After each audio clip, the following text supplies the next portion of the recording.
안녕하세요. 뉴스마켓의 최리나입니다. 시장은 정말 어닝 쇼크에 정말 그 배려감이 뭐랄까 제로라고 해야 될까요? 어닝 쇼크 난 종목은 가차없이 차익 실현 매물이 쏟아지고 있습니다. 오늘도 그런 현상이 몇몇 종목을 통해서 확연하게 드러나고 있는데요. 어떤 종목의 실적이 안 좋아서 또 이렇게 급락을 하고 있는지 자세한 종목 얘기는 잠시 후 특징주 코너에서 다뤄드리겠습니다. 전반적으로는요. 글로벌 증시 분위기 감안할 때 악재보다는 훨씬 더 호재가 시장을 지배하는 분위기입니다. 글로벌 증시에서 도대체 무슨 일이 있었던 걸까요? 일단 사상 최고치 경신 흐름은 계속해서 이어졌는데요. 먼저 유럽 쪽에서부터 굵직한 지표가 나왔습니다. 사실상 지표는 별로 좋지 않았어요. 유럽의 사실상 지표는 부진했는데 유로존의 전체적인 그 국가들 평균 1분기의 경제가 얼마나 성장했는지 1분기 GDP 성장률이 나왔습니다. 0.2% 정도 역성장, 그러니까 전 분기 대비 성장을 못하고 뒷걸음질 쳤다는 얘기죠. 이렇게 마이너스 성장, 전 분기보다 또 마이너스, 그 전 분기보다 또 마이너스가 6분기 연속 지금 이어지고 있습니다. 침체죠. 하지만 시장의 호재로 이것을 해석했습니다. 이렇게 경기가 안 좋은데 유럽 중앙은행이 가만히 있겠느냐? 돈을 풀거나 등등의 경기 부양책을 쓰겠지라고 하면서 유럽이 올랐는데요. 마감 정도를 한번 살펴보겠습니다. 주요국 증시인 독일, 프랑스, 영국 정도만 챙겨봤는데요. 네, 프랑스가 0.4%, 독일도 그에 근접하게 오르면서 독일도 다시 한번 사상 최고가를 경신했습니다.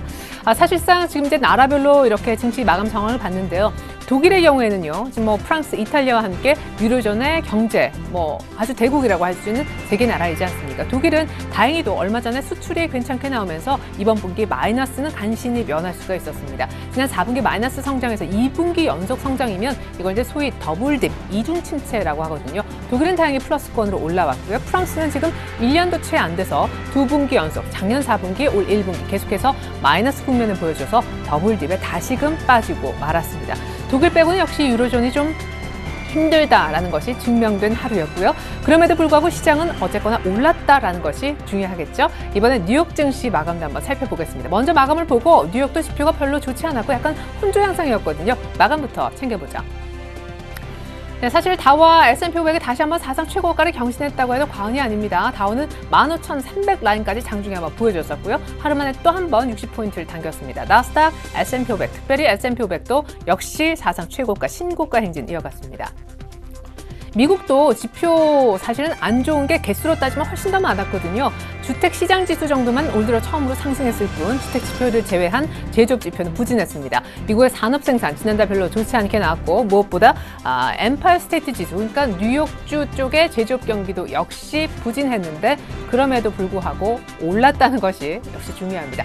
시장이 역시 가고 싶다라는 뜻이겠죠. 조금만 빠지면 그런 안 좋은 재료에도 불구하고 사는 사람들이 훨씬 더 매수 대기자들이 많이 대기하고 있는 상태라는 것을 다시 한번 역시 보여줬습니다. 자, 이렇게 해서 미국 쪽, 유럽 지표 모두 거의 안 좋은 분위기였는데 사상 최고치 찍은 것 말씀드렸고요. 일본 니케이의 상황을 한번 보겠습니다. 일본 니케이는요, 지금 현재 1%가량 지금 조정을 보이고 있습니다. 그렇죠? 15,000선을 5년 만에 돌파했다. 5년 4개월의 최고치가 전일 종가에 대한 평가였는데요. 오늘 이렇게 밀리는 원인? 그래서 차익 실현 매물이 나온다고 봐야겠습니다. 일본도요. 오늘 1분기 GDP 성장률이 발표가 됐습니다. 유럽도 발표되지 않았느냐? 맞습니다. 딱 그렇게 이제 일본도 1분기에 얼마나 성장을 했지 하고 열어보니 기억하십니까? 아베 총리는 지난해 11월 말 해서 이제 취임을 하시게 됐고요. 그 이후에 적극적인 경기 부양책, 돈 풀기, 아베노믹스라는 말을 탄생시킬 정도의 그런 화끈한 정책을 편 바 있는데요. 그런 결과가 사실 나온 겁니다. 그렇죠? 공부를 열심히 하고 과외 선생님을 막 붙였는데 성적표가 그래서 몇 등이지? 이제 이게 나온 건데요. 일본이 이번 1분기에요. 한 0.9% 정도 전 분기보다 성장했고요. 1년 전 같은 기간보다는 3.5%의 경제 성장세가 있었습니다. 사실상 아베노믹스의 어떤 효과를 봤다라고도 볼 수 있는데 여기에서 이제 아베 욕심이 끝날 것인가?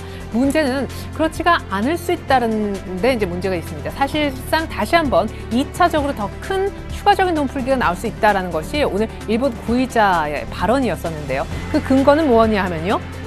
지금 오늘 일본의 GDP 성장률이 괜찮게 나왔지만 일본이 디플레에 빠져 있잖아요. 디플레이션에. 사실상 물가가 좀 뛰고 사람들이 돈도 좀 쓰고 오히려 과열이 좀 되기를 정부가 바라고 있는 그런 상황인데 이 모든 물가를 직접적으로 사실상 정확하게 나타내는 이 디플레이터의 상태가 좋지 않아서요. 물가가 아직까지 이렇게 많이 좀 상승하지 않고 기운이 없다. 경기가 아직까지 침체 국면에 있다. 이번 GDP 성장률은 좋았지만 때문에 향후 가장 중요한 것은 일본 중앙은행 BOJ 쪽에서 추가적인 완화를 더 할 것으로 예상한다라는 고위 관계자의 발언이 바로 오늘 GDP 성장률이 좋았던 날 나왔다라는 거 참고하시면 좋겠습니다. 그렇기 때문에 일본 증시가 오늘 또 조금 많이 급등한 측면도 있기 때문에 매물이 나오는 것인데요. 일본 차트 보기 이전에 잠깐 미국 쪽에서 놓친 것이 있는 것 같아서 그 부분 챙기고 일본으로 넘어가겠습니다. 간밤에 구글이 신고가를 냈거든요. 구글 차트가 지금 제 컴퓨터 위에 깔려 있는데요. $900를 넘어섰습니다. 사상 가장 높은 주가고요. 새로운 어떤 제품에 대한 기대감이 어떤 회의를 열었는데 나왔다라는 것에 대한 그런 주가의 반응이었죠. 신고가 $900 사상 처음으로 돌파한 것이었고요. 이제 이렇게 되면 구글도 시가총액이 점점점 빠르게 다시 불어난다라고 볼 수 있겠고 반대 국면으로 애플은 어제 주가가 3% 넘게 빠지면서 차트상으로도 이 가격대 470불 정도 라인대에서 맞고 떨어지는 모습입니다. 사실상 이렇게 되면 쓰리봉, 쌍봉 이 라인은 좀 올라가기가 힘들 텐데 간밤엔 이래서 주가가 430불도 하회를 했었죠. 자, 그러면 일본 증시 한번 보겠습니다. 니케이가 오늘 1% 정도 빠져도 5일선까지는 아직까지 여유가 많네요. 14,800선대 초반 정도까지 내려와야 그나마 이제 5일선인데 그만큼 지금 붕붕 떠서 주가가 잘 가고 있다는 것입니다. 오늘 잠깐 쉬는 듯 하고요. 무엇보다 이제 엔달러의 상태가 궁금하실 것 같은데 일단 엔달러도 오늘은 눌립니다. 전일은 다시 한번 102엔대 후반 들어가려고 하는 모습도 장중에 보여져서 엔저가 다시 시작되는 거 아니야? 이랬는데요. 오늘 일본의 GDP 성장률 나오는 날 엔저는 다시금 주춤합니다. 아베노믹스에 대한 기대감도 있었을 거고 엔저 자체 환시장의 어떤 투기 세력, 엔저에 베팅하는 세력도 있었을 텐데 일단은 뭐 성적표가 좀 괜찮았잖아요. 효과를 그에 따라 봤으니까 오늘은 일단 향후에 어떻게 되더라도 차익 실현 매물이 환율 쪽에서도 나온다라고 이해하시면 좋겠습니다. 효과를 봤으니까 약간 주춤하다. 이런 논리가 되겠죠. 자, 그렇다면 우리 코스피는 어떨까요? 엔저가 좀 주춤했었고 시장에 어떤 위협되는 엔저 요인이 조금 오늘 시장을 좀 가볍게 하는 그런 요인이고 글로벌 증시 잘 갔는데 코스피도 0.6%가량 추가 상승합니다. 얼마죠? 1980. 웬일입니까? 1980 언제 봤죠? 가장 최근에. 자, 기억을 더듬어 보세요. 그렇습니다. 지난주 목요일 날 기준금리 깜짝 인하했을 때 그때가 1980이었는데 오늘 다시 왔습니다. 거의 약간 일주일 만에 다시 보는 가격대. 자, 갭 상승을 했었거든요. 시작하면서 1980이 됐었고 그 이후에 가장 많이 높게 올라갔던 이 포인트가 지금 그려지진 않지만 1986선입니다. 그 이후에 상승폭이 약간은 뭐 줄고 있긴 한데 이 각도가 굉장히 미미하죠. 전반적으로 이제 80은 조금 지켜주고 있다라고 이해하시면 좋겠고요. 10포인트 이상의 상승은 계속해서 나오고 있습니다. 자, 수급에서 오늘 굉장한 변화가 있는데요. 역시 외국인이 사기 때문이겠죠. 외국인이 사고 기관도 같이 사고 뭐 개인은 이제 도합 합한 것만큼이나 반대편에서 차익 실현 매물을 내어놓고 있는데요. 잠깐 외국인들의 선물 쪽 매매까지 같이 좀 챙겨보겠습니다. 자, 외국인들이요. 전일에 어떤 매매를 보였는지 잠시 후에 보겠고 오늘 선물까지 3,500계약 이상이나 사주고 있습니다. 전일은 사실상 프로그램 쪽으로 해서 샀다라고 해도 얼마 전 이날 과언이 아니었는데 전일은 또 곧바로 매도하면서 시장에 조금 우려가 있었죠. 역시 외국인들 돌아오려면 멀었어. 뱅가드 물량도 뭐 남았어. 굉장히 좀 원론적인 지루한 얘기긴 하지만 엔저도 뭐 계속될 거야 하면서 외국인들 어제 파는 거에 대한 시장은 실망 아닌 더 심지어 한 단계 더 나아가 위안을 하는 그런 모습이었는데요. 오늘은 코스닥도 연속적으로 사고 사실상 어제 코스닥을 좀 집중적으로 외국인들이 집중해서 산 감도 없지 않아 있었죠. 오늘 다시금 바로 하루 전, 이틀 전 거래일의 모습처럼 매수를 해주고 있고 사실 이틀 전보다 선물을 조금 더 살 여지가 있고 선물은 지금 이미 더 많이 담고 있는 모습이네요. 자, 이번에는 코스닥입니다. 코스닥의 전일 기관의 매도가 계속 됐는데도 불구하고 외국인들이 조금 전에 보셨듯이 500억대 꽤 많이 코스닥에 집중 매수해줌으로써 5거래일 만에 겨우 기관 매도를 딛고도 반등을 어렵게 했었는데요. 오늘 추가적인 상승이 나오는데 상승폭은 미미하죠. 0.1% 정도에 그치고 있습니다. 0.7포인트, 지금 1포인트도 추가로 못 올리고 있는데요. 그래도 일단 이틀 연속 상승세를 보이려고 하는 점은 높이 살만합니다. 566.38. 자, 오늘 이제 분봉의 모습을 좀 보시겠는데 오늘 개장 이후에 코스닥이 여기까지 어떻게 흘러왔는지 흐름이 나오고 있습니다. 자, 근데 뭐 시가는 뭐 나쁘지 않았었는데 그렇죠? 상승폭을 이렇게 확연히 준 모습. 아까 코스피는 이런 모습이 없었죠. 그냥 전반적으로 좀 지키는 모습이었는데 코스닥은 이때부터 확 상승폭이 깎였습니다. 왜인지 아세요? 수급이 이때 바뀌었거든요. 수급이 현재 어떻게 바뀌어 있느냐, 초반에는 어땠느냐 하면요. 초반에는 기관이 샀습니다. 그래서 기관이 어제 외국인이 사니까 드디어 자기들도 못 참았는지 다시 한번 들어오는구나. 기관의 매수를 오늘 사실상 기다렸거든요. 어제도 이 수급으로 올렸습니다. 코스닥을 반등을 시켰는데 문제는 이 기관이 안 돌아온다는 거죠. 사실 기관이 요만큼 파는 거랑 지금 이만큼 파는 거랑 좀 상황이 다른데 기관의 매도가 이렇게 되면 아마 6일째 이어지고 있는 걸걸요. 외국인은 이제 어제 이어서 오늘까지 소폭 삽니다만 별로 그렇게 도움되는 수급 아닌 것 같습니다. 자, 기관의 매도를 한번 코스닥에서 짚어보자고요. 자, 기관이 오늘 팔고 어제 팔았죠. 그리고 그 전일에는 6개월날 가장 많은 1,000억을 정리했습니다. 이 정도면 이제 매물이 어느 정도 다 나왔다라고 했었었는데 어제 팔면서 그래 뭐 조금 더 나오려나 이랬는데 지금 계속 흐르고 있는 그런 상황입니다. 1, 2, 3, 4, 5, 6. 네, 코스닥의 6거래일 연속 기관은 집중적인 매도를 보이고 있습니다. 네, 이번엔요 특징주로 한번 넘어가 보고자 합니다. 오늘 어떤 종목들이 특별히 더 오르고 또 특별한 뉴스들이 있는지 말이죠. 저희가 화면을 좀 준비를 해봤는데요. 먼저 지수회사 SK입니다. SKT가 그렇게 잘 가더니 오늘 통신주가 약간 눌리고 있는데요. SK란 지주회사가 오늘 날아갑니다. 5% 넘게 상승, 장중에 7, 8%까지 급등하기도 했었고요. 오늘 한 전문가는 이런 얘기를 하더라고요. 아마 시간 되시면 열어보십시오. 지주회사 LG 혹은 두산의 차트, 굉장히 많은 박스권을 넘어가는 차트의 모습을 보여주고 있고요. 오늘 SK 역시 마찬가지입니다. 굉장히 힘이 좋은 SK 역시 지주회사 조금 주목할 필요가 있다라는 얘기 있었고 오늘 재료가 있죠. 코스피 MSCI에 편입이 됐다라는 소식이 있었습니다. 대신 편입이 되는 종목이 있으면 빠지는 종목이 있겠죠. 그 리밸런싱 과정 속에서 수혜를 입은 두 종목 한라비스테온 공조와 하이트진로는 이렇게 상승세를 보여주고 있는데 이것도 지금 상승폭이 많이 준 거거든요. 근데 만도는 오히려 빠지고 있습니다. 만도는 얼마 전에 한라건설 이렇게 우회적으로 지원해 준다면서 굉장히 힘들었던 그룹 리스크가 있는 종목이죠. 만도는 아쉽게도 실적이 좋았지만 이런저런 그룹 리스크 그리고 그런 것들도 때문에 MSCI 편입지수에서 빠지게 됐다라는 거 여러 가지 소외 때문에 만도 많은 파란불을 켜고 있고요. NHN은 7.5% 급등합니다. 요거 차트는 보여드리겠고요. 두산인프라코도 오늘 재료가 나왔습니다. 연구체를 갖고 있었는데 이것이 부채가 아니라 잠정적인 어떤 자본으로 결정이 되면서 그러니까 사실상 인정이 되면서 차트가 조금 빨간불로 일단은 불을 밝히고 있는데요. 자, NHN의 차트를 잠깐 보여드리고자 합니다. 제가 며칠 전에 효성을 보여드리면서 효성이 NHN처럼 갔으면 좋겠다. 뭐 좀 왠지 갈 것 같다. 그런 개인적인 느낌을 말씀드린 바 있는데 오늘 NHN의 모습이요. 아주 독보적입니다. 여기까지 21선을 계속해서 깨지 않는 그런 흐름 뭐 살짝은 물론 건드렸었죠. 장중에는 이렇게 또 급락하는 모습도 있었지만 전체적인 추세를 타고 가다가 오늘 뭡니까? 어마어마한 신고가를 냈습니다. 제가 몇 거래 전쯤에 여기 어느 구간에 말씀드렸던 기억이 나요. NH를 어떤 이유로? 공정위 조사가 나왔다고 말씀드렸었죠. 근데 오늘 공정위 조사에도 불구하고 별로 안 빠진다라고 말씀드렸던 기억이 나는데 오늘 7% 급등하면서 대단한 신고가를 내고 있습니다. 어떤 전문가는요, 구글하고 뭐 비슷한 업체인 NHN, 간밤에 구글 주가가 좋았던 것, 오늘 NHN하고 뭔가 연동되는 거 아닐까? 왜냐면 외국인들은요, 그런 비슷한 섹터를 사기도 하거든요. 모르겠습니다. 한국의 NHN이 구글처럼 느껴졌을지요. 나머지 또 특징주도 더 보겠습니다. 이번에는요, 아까 제가 약속드렸던 어닝쇼크에 가차없이 밀리는 종목이 아마 보여줄 겁니다. 오늘 하락주 가장 탑픽으로 언급드릴 수밖에 없는 게 대우조선해양입니다. 차트 곧바로 보죠. 지금 9%나 넘게 빠지는데 아마 낙폭이 여기에서 멈출까요? 오늘 장중 흐름뿐만 아니라 중가 흐름도 상당히 중요합니다. 어닝 쇼크 1분기 실적이 반토막이 났대요. 지금 오늘 아침에 증권사들은요 목표가 내리기에 급급합니다. 무엇보다 수익성이 안 좋았다라는 것이고요. 향후 전망에 대해서도 어둡다라는 것이 문제인데 자, 제가 왜 가차없다라는 표현을 드렸냐 하면요. 자, 지금 차트를 잠깐 보시면요. 자, 오늘 엄청난 거래를 동반하고 있죠. 최근 이 컴퓨터상에서 이만한 거래는 없었습니다. 물론 이제 여기서 주가를 처음으로 부양시킬 때요. 이때 바닥권에서 올라오면서 이 정도 거래가 실리긴 했었는데 그것보다 훨씬 더 많은 거래가 오늘 실리면서 갭을 동반하며 떨어질 준비를 하면서 시가를 낮게 만들었었고 거기서부터 끝나지 않고 쭉 계속 밀리는 중이다라는 것도 문제가 많아 보입니다. 지금 이렇게 연속적으로 상승을 했었는데 어떤 스토리로 올랐는지 모르나 실적이 뚜껑을 열어보니 별로더라.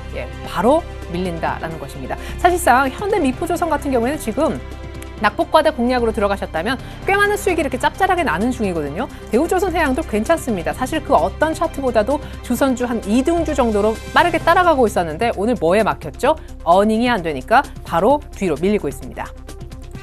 네, 나머지 종목 더 이제 보면요. 오늘 SX 그룹주도 별로 좋지 않고 이마트도 부진합니다. 어제 이마트가 6%나 7% 정도 급락을 했었거든요. 하반기에 의무 휴업이 훨씬 더 많아지니까 장사를 못하니 실적은 줄어들겠죠. 그게 이제 정부의 어떤 스탠스가 보여진 겁니다. 유통업에 대해서. 오히려 오늘 홈쇼핑이 잘 가는 이유가 그거에 따른 반사이익이다. 이런 얘기도 있는데 이마트는 때문에 수급도 꼬였고요. 지금 악재도 있고요. 실적도 안 좋았습니다. 3박자 악재가 우러지면서 이마트는 바닥권에서 헤매고 있습니다.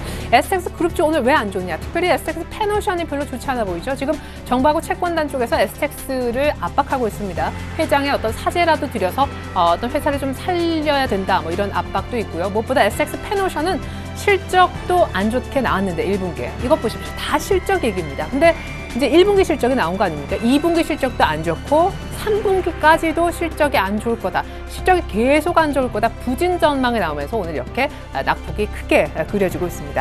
나머지 특징주, 하지만 너무 우울하잖아요. 좋은 얘기도 좀 해보죠. LED주 빼놓을 수가 없습니다. 오늘요. 서울반도체가요 2년 만에 시가총액 2조를 회복했다고 합니다. 서울반도체가 지금 3% 정도 급등하면서 35,000원 정도까지 오늘 두드렸거든요. 이거 3만 원대 넘어갈 때 심상치 않다. 며칠 전만 해도 외국인이 가장 많이 산 종목, 기관이 가장 많이 산 종목이었는데 그 이후로 더 가고 지금 여기까지 왔고요. 루멘스도 오늘 신고가입니다. 4%. 이 지금 세 종목 가운데 오늘 상승률만 봐도 굉장히 크고요. 서울반도체는 뭐 이미 1분기에 또 흑자 전환까지 했고 LED는 전반적으로 다 2분기에 대한 기대감이 크죠. 그리고 LG 이노텍이 지금 10만 원 주가를 보여주고 있는데 LG 이노텍 역시 하반기에 대한 기대감이 향후에 아주 큰 종목입니다. LG 이노텍만 차트를 좀 열어볼게요. 자, LG 이노텍도 지금 5월 달에만 얼마로 올라왔습니까? 5월 달 상승률 한번 보면요. 5월 달에만 13%, 그 전 달에는 12%, 그 전 달에는 4%. 이렇게까지 쭉쭉쭉 들어올린 지금 월봉으로만 보더라도 뭔가 추세 전환이 감지가 되는 지금 10만 원대는 굉장히 중요한 구간이긴 한데요. 사실상 일봉으로 보면 뭔가 매물대는 이미 좀 뚫어냈다라는 느낌도 있습니다. 과연 11만 원 그 이상을 가질지. 아직까지는 수급과 업황 분위기, 실적 모두 다 받쳐지고 있네요. 네, 그리고 셀트리온도 보겠습니다. 오늘 코스닥 시가총액 상위 종목 가운데 셀트리온도 힘을 좀 내고 있는데요. 셀트리온이 사실은 전일 좀 많이 올랐었고 전일 외국인들이 가장 많이 산 종목이기도 했었습니다. 매수가 굉장히 많은 규모로 된 건 아니었지만 매수 1위였는데 오늘도 2%가량 추가 상승하면서 아마 코스닥은 지금 여러 가지 종목들의 등락이 있지만 시가총액 굉장히 탑에 들어가 있는 셀트리온과 서울반도체 등이 힘을 내고 있기 때문에 아직까지 버티고 있다는 느낌도 듭니다. 자, 그리고 재료주 한번 보죠. 중국 식품포장. 이제 자진적으로 산패하기 위해서 한국 증시에 상장을 했었는데 별로 그렇게 이득이 없네. 우리 그냥 발 빼겠다. 상장 폐지하겠다라고 해서 4,500원의 공개 매수 얘기를 했었죠. 거의 다 어제 점 상한가가고 추가로 상승하면서 4,500원 거의 다 와 있습니다. 그리고 투비소프트 게임주인데요. 오늘 1대1 100% 무증 얘기 나오면서 급등했습니다. 거의 점 상한가인데 지금 1,400원까지 그리고 있네요. 자, 그리고 실적주 조금 더 보겠습니다. 게임 쪽에서도 실적이 계속해서 공개가 되고 있는데요. 여러 차례 이 시간 통해서 위메드 말씀드렸는데 위메드 실적 이후에 오늘까지 급등하고 있습니다. 그 밖의 종목들 다 보면요. 게임 하이가 1분기에 분기 사상 최대 매출 그렸대요. 오늘도 5%가량 초반부터 급등을 했었고요. KMW 오늘 나온 건 아니지만 제가 어제 말씀드렸죠. LTE 관련된 그런 중장비 업체다라고 얘기를 했었었는데 어제 10% 급등하고 오늘 4% 또 급등하는 겁니다. KMW는 잠시 후에 제가 차트 잠깐 보여드릴 거고요. 인터파크는 호실적이었는데 약간 그냥 좀 조용한 것 같아요. 반등하려다 마는 것 같고 휴비츠가 또 급락합니다. 휴비츠하고 KMW 잠깐 볼게요. KMW는 어제 이미 실적 발표에 10% 정도 급등을 했었었는데 오늘 추가적인 상승이 한 5%가량 4% 이상 더 나오면서 신고가를 내고 있습니다. 이런 차트가 있네요. 그죠? 반면에 휴비츠는요. 오늘 거의 대우조선해양하고 막상막합니다. 사실상 휴비츠는요. 오늘 하한가까지도 들어가는 모습이었는데 하한가 탈출이 과연 이루어질지 일단 하한가에서 누군가 사 들어온다는 것도 다행스러운 부분입니다. 네, 그리고 엔터주 쪽에도 오늘 실적 발표가 있었습니다. YG 엔터 어제 실적 내고 나서도 약간 밀리는 모습이었는데 말이죠. 오늘 JYP 엔터테인먼트의 실적이 나왔습니다. 4.5% 급등. JYP 한번 차트를 보죠. 자, JYP 차트가요. 지금 오늘 엔터주에 시사하는 바가 커서 저희가 엔터주를 조금 한번 묶어봤는데요. JYP는 실적이 괜찮았습니다. 그러니까 영업이익, 그러니까 영업 손실을 예상을 하긴 했었는데 손실폭이 예상만큼 크지 않았다라는 부분하고요. 오늘 장중에 이게 11%나 급등을 했었어요. 지금 상승폭이 약간 준 것인데 엔저에 대한 우려, 그리고 YG 엔터도 실적이 일단 예상치에 부합했고 JYP도 예상만큼 손실폭이 크지 않았고 엔저 우려가 있지만 실적이 뭔가 기대치 충족하고 있는 흐름. 과연 사실상 대장주인 SM의 실적은 어떨지 SM 실적 발표까지 보고 나면 분명 엔터주의 방향은 결정이 될 것 같습니다. 자, 그리고 오늘도요, 전일 코스피에 새롭게 얼굴을 내민 DSR이라는 새내기주가요, 지금 상한가에 접어든 그런 모습인데요. 이렇게 되면 이틀 연속 상한가가 되겠죠. 새내기주, 그 어떤 종목보다도 여러 가지 종목 많이 말씀드렸습니다만, 그래, 요새 뉴스 보니까 새내기주가 좋더라 하는 그런 얘기도 아마 접하셨을 겁니다. 이 틈새 시장이라고 할 수 있는 새내기주에 대한 투자 어떻게 보면 좋을지요. 저희가 전문가를 오늘 특별히 전화 연결하는 시간 마련했는데요. 동양증권 구로 디지털 지점에 계시는 권영문 차장님 전화 연결해 보겠습니다. 차장님 안녕하세요. 네, 안녕하세요. 네, 예전에 저희가 방송 같이 했었을 때요, 그 마감 방송 했었을 때 IPO 종목들 간간히 소개를 해주셨고 포트에 직접 넣어서 수익까지 내주셨던 기억이 나서 이렇게 직접 전화를 드리게 됐습니다. 근데 지금 돌아보니 최근에 코스피에 상장한 종목까지도 새내기주가 너무너무 잘 가고 있거든요. 지금 살만한 종목은 없는지, 그리고 왜 이렇게 잘 가는지 간략하게 도움 말씀 좀 들어봤으면 합니다. 네, 우선 재작년부터 왜 이런지에 대해서 한번 짚어볼 필요가 있는데요. 재작년도에 IPO 돼서 들어오는 종목 수가 상당히 많았었는데 작년 같은 경우가 상당히 급감했습니다. 이유는 작년도에 이제 예비 심사 통과에 대한 그런 기준들이 상당히 빡빡해지면서 들어오는 종목 수 자체가 많이 줄었었는데 그에 대한 그에 대한 문제점들이 또 나오게 되면서 올해 이제 정권이 바뀌면서 들어올 수 있는 IPO 돼서 들어올 수 있는 예비 심사 통과에 대한 기준이 상당히 완화가 되었고요. 그 대신에 이제 시장에 들어와서 고평가 시켜가지고 공모가를 산정을 하게 되면 들어와서의 그 투자자들의 손실을 볼 수 있는 리스크가 있기 때문에 그 부분에 대해서는 공모가 산정을 할 때 상당히 보수적으로, 그러니까 할인율을 대폭적으로 적용을 해서 싸게 발행하는 경향이 높아졌습니다. 그러다 보니까 공모가 자체가 굉장히 싸게 되면서 들어와서의 상승률이 상당히 높게 나타나는 경향들이 반영이 되면서 최근에 연초에서부터 시장에 들어왔었던 종목들 대부분이 크게 상승하는 그런 흐름들을 보이고 있다라고 판단할 수 있겠습니다. 네, 그렇군요. 근데 전일 종가 기준 상승률을 뽑아보고 지금까지 코스닥의 한 10여 개 기업 그리고 전일 DSR을 제외한다고 해도 평균 상승률이 52.17%, 지금 공모가 대비 2배로 오른 종목은 세오로보트, 삼목강업, 이렇게 2배로까지 오른 종목이 있거든요. 지금 화면에 상승률이 보여지고 있는데 평균 50% 수익이 난다라는 통계가 잡혔습니다. IPO 기업에 투자한다면 지금도 늦지 않았나요? 지금 좀 들어가 볼 만한 종목은 없을까 해서 사실은 전화를 드려봤는데요. 네, 우선 IPO 종목들에 대해서는 케이스 바이 케이스로 개별적으로 좀 접근을 해서 이 회사가 지금 가격 정도에서도 접근을 할 만한지 이런 부분들을 따져봐야 될 것 같습니다. 그리고 IPO 종목들이 처음에 이제 상장을 할 때 내놨었던 가이던스, 원래 실적 예상을 했었던 부분에 대해서 얼마나 달성이 가능한지 이런 부분들이 향후의 주가 흐름에 영향을 미치기 때문에 그러한 부분들을 좀 따져봐야 될 텐데요. 우선 그러한 부분들 종합적으로 따져봤을 때 그 최근에 상장한 세오로보트라는 종목 같은 경우는 상장하고 난 다음에 일부분 오르긴 했지만 아직까지도 충분히 접근해 볼 수 있는 자리다라고 판단이 되고요. 이유는 기본적으로 그 PCB를 제작을 하는 그런 장비를 만드는 업체인데 아시다시피 최근 들어서의 스마트 기기들에 대해서 스마트폰 비롯해서 태블릿 PC라든지 이런 쪽으로 해서 성장이 급속하게 나타나고 있는 상황이라서 그에 대한 장비를 만드는 세오로보트 같은 경우에도 IPO 때 내놨었던 그런 가이던스를 충분히 그 이상 달성할 수 있는 가능성이 높지 않나라는 판단에서 이러한 종목들은 아직까지도 접근이 가능하겠다라는 판단입니다.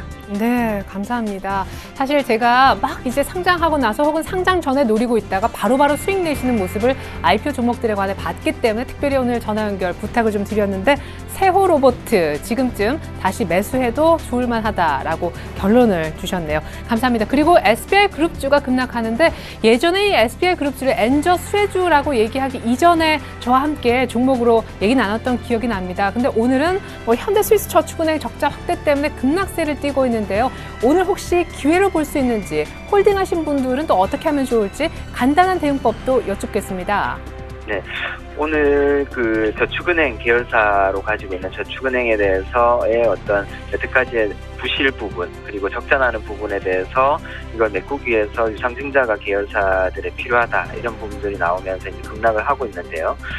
최근 들어서의 어떤 그 엔화 약세 국면 이런 부분들에 대해서 기대감들이 많이 반영이 된 국면이기 때문에 제가 봤을 때는 지금 단순히 하루 정도의 이런 급락을 이용해서 매수를 하는 거는 좀 부담스럽지 않나. 만약에 엔화 약세 국면이 지속적으로 추세적으로도 더 강해지는 거다 그러면은 일시적인 기회가 될 수가 있겠지만은 어느 정도 학습 효과와 함께 더불어서 엔화 100엔 이상으로 가는 부분들은 좀 지속적으로 추세적으로도 더 강화가 되기는 좀 어렵다라는 점에서 단순히 오늘 하루 빠지는 거에서 기회를 찾기는 좀 부담스럽지 않나라는 판단입니다. 네, 그래요. 감사합니다. SBI 그룹주를 좀 너무 많이 올라서 지켜보고 있다가 오늘 하락을 활용해 혹시 매수하려고 하시는 분들 조금 자제하라라는 얘기 들었고요. 무엇보다 지금 공모가 대비 100% 상승률 전일 종가가 좀 올랐지만 PCB 업체인 세호 로보트라는 최근 IPO 기업들 중 가운데 세호 로보트가 지금 투자해볼 만한 종목이다라는 아주 중요한 조언을 들어봤습니다. 무엇보다 종목 얘기 잘 들었습니다. 고맙습니다.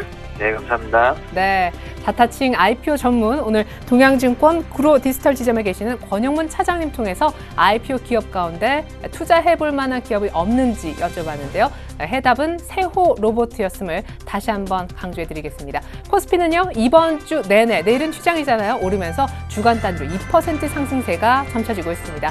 내일 휴장이고요. 월요일 날 또 뵙겠습니다. 고맙습니다.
안녕하십니까. 5월 16일 뉴스인마켓입니다.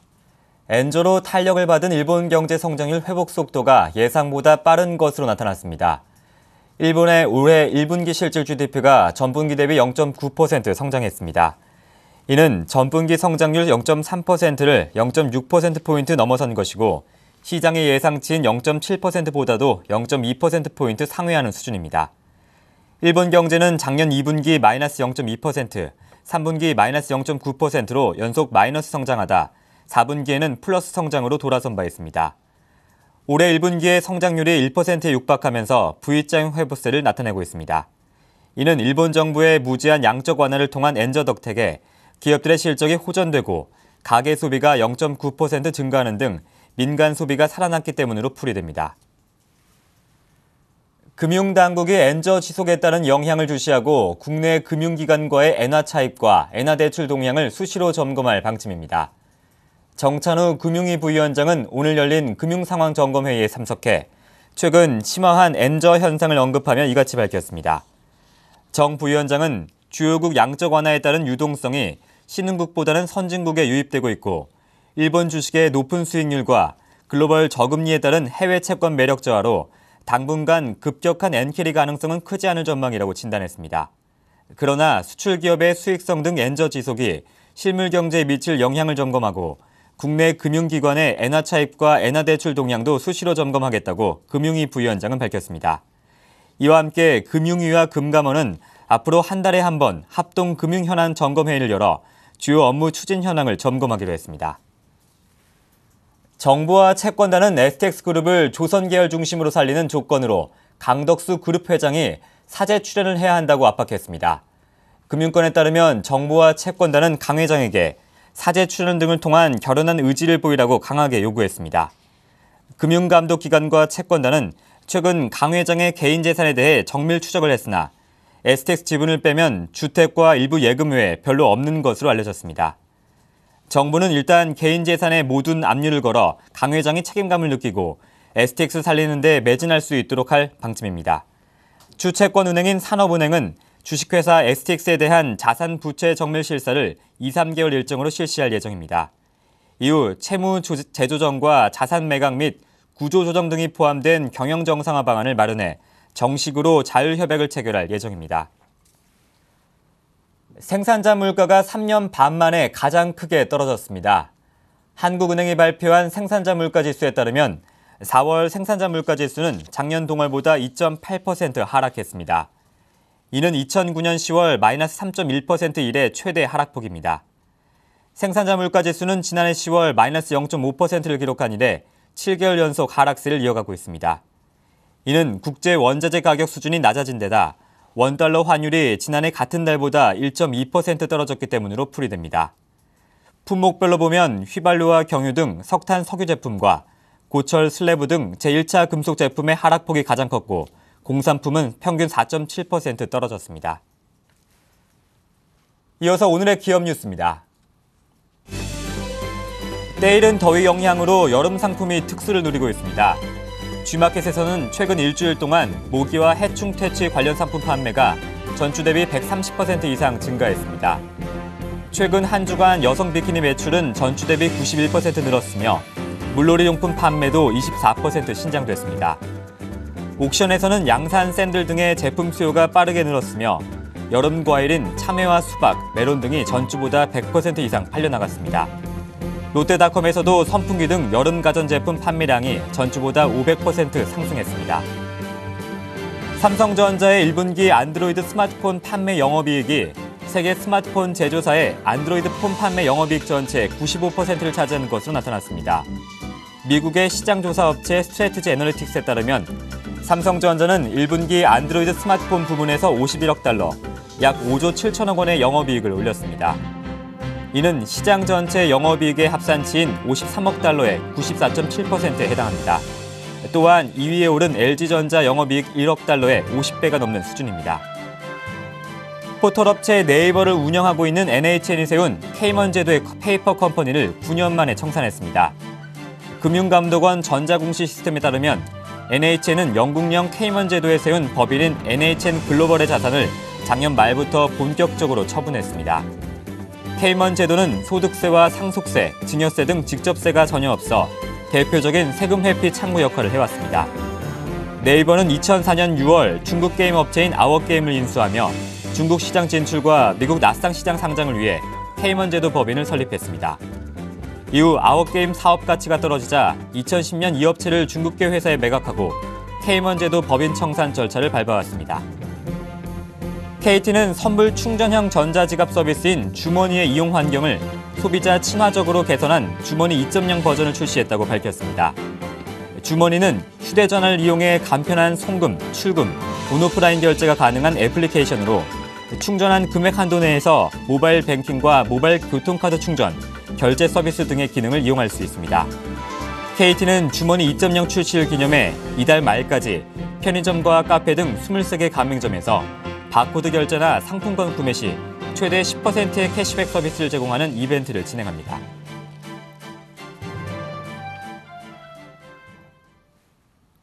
(5월 16일) 뉴스이마켓이었습니다. 고맙습니다.